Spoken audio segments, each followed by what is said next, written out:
ये बात है साल 1999 की। हिमालय की ऊंची ऊंची बर्फीली चोटियां, जहां तापमान अक्सर शून्य से कई डिग्री नीचे चले जाता है और जहां सांस लेना भी किसी चुनौती से कम नहीं होता। लेकिन उन्हीं बर्फीली पहाड़ियों के बीच एक ऐसा युद्ध शुरू होने वाला था जिसने पूरे भारत को झकझोर कर रख दिया। रात के अंधेरे में चुपचाप कुछ परछाइयां भारतीय सीमा के अंदर दाखिल हो रही थी। ये साधारण लोग नहीं थे, ये दुश्मन के सैनिक और घुसपैठिए थे जो भारतीय सेना की चौकियों पर कब्जा करने के इरादे से आए थे।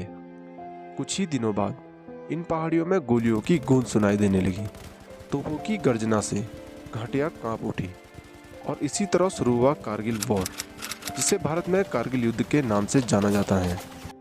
यह युद्ध केवल जमीन के लिए नहीं था, यह युद्ध था सम्मान, साहस और देशभक्ति का।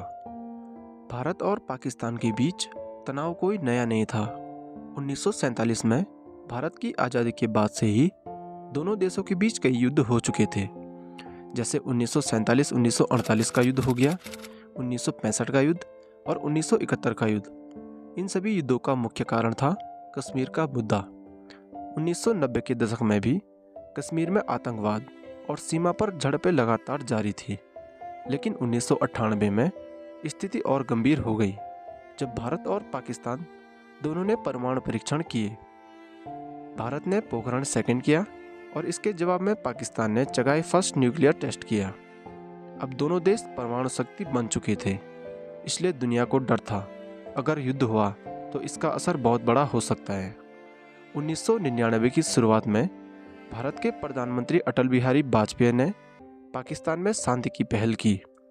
उन्होंने बस से पाकिस्तान जाकर लाहौर में पाकिस्तानी प्रधानमंत्री नवाज शरीफ से मुलाकात की। इस मुलाकात के बाद दोनों देशों के बीच लाहौर डिक्लेरेशन पर हस्ताक्षर हुए।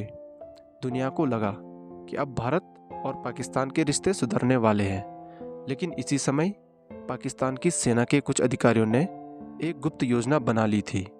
इस योजना का नाम था ऑपरेशन बादर। इस योजना का मुख्य उद्देश्य था भारतीय सीमा में घुसपैठ करना, ऊंची पहाड़ियों पर कब्जा करना, श्रीनगर और लेह को जोड़ने वाली सड़क को काट देना। अगर यह योजना सफल हो जाती तो भारत की सेना के लिए लद्दाख क्षेत्र तक पहुंचना मुश्किल हो जाता। सर्दियों में कारगिल क्षेत्र की कई चौकियां खाली कर दी जाती थी क्योंकि वहां रहना लगभग असंभव होता था। पाकिस्तानी सेना ने इसी कमजोरी का फायदा उठाया। उन्होंने चुपचाप अपने सैनिकों और आतंकवादियों को भारतीय सीमा के अंदर भेज दिया। ये घुसपैठिए कारगिल की ऊंची चोटियों पर जाकर बैठ गए। यह क्षेत्र था कारगिल, जिसके आसपास के इलाके जैसे द्रास हो गया, पटलिक हो गया, मुसोक वैली हो गया। इन सभी जगहों पर दुश्मन ने धीरे धीरे कब्जा कर लिया, लेकिन भारत को इसका पता नहीं था। मई 1999 में एक स्थानीय चरवाहा अपने जानवरों को चराने गया। तभी उसने पहाड़ियों पर कुछ अजीब गतिविधियां देखी।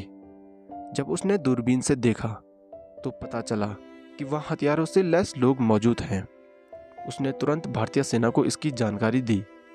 शुरू में सेना को लगा कि ये कुछ आतंकवादी हो सकते हैं, लेकिन जब जांच की तो पता चला कि यह बहुत बड़ा सैन्य घुसपैठ अभियान है। भारत ने तुरंत जवाबी कार्यवाही शुरू की।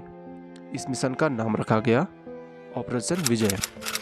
इस ऑपरेशन का मुख्य उद्देश्य था घुसपैठियों को बाहर निकालना, कब्जा की गई घाटियों को वापस लेना। भारतीय सेना ने हजारों सैनिकों को कारगिल भेजा। साथ ही भारतीय वायुसेना ने भी अभियान शुरू किया। कारगिल का युद्ध सामान्य युद्ध नहीं था। यह युद्ध लगभग 16,000 से 18,000 फीट की ऊंचाई पर लड़ा जा रहा था। यहाँ ऑक्सीजन कम होती है, तापमान -10 से -30 डिग्री तक गिर जाता है। दुश्मन ऊंचाई पर होता है। ऊंचाई पर बैठे दुश्मन को हराना बेहद मुश्किल था। फिर भी भारतीय सैनिकों ने असाधारण साहस दिखाया। कारगिल युद्ध की पहली बड़ी जीत मिली टोलोलिंग पर।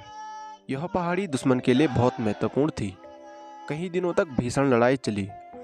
आखिरकार भारतीय सेना ने इसे वापस हासिल कर लिया। इस जीत ने पूरे देश में उत्साह भर दिया। कारगिल युद्ध की सबसे प्रसिद्ध लड़ाई लड़ी गई टाइगर हिल पर। यह पहाड़ी लगभग 16,700 फीट ऊंची थी। यहाँ से दुश्मन भारतीय राष्ट्रीय राजमार्ग को देख सकता था, इसलिए इसे जीतना बेहद जरूरी था।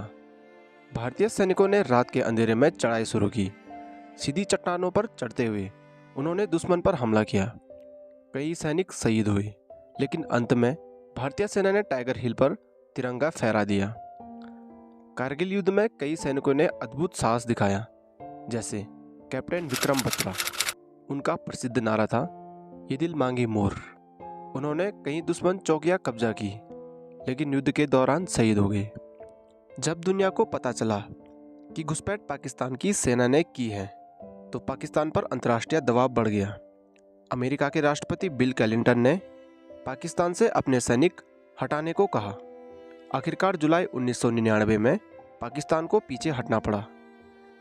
26 जुलाई 1999 को भारत ने घोषणा की कि सभी घुसपैठियों को खदेड़ दिया गया है।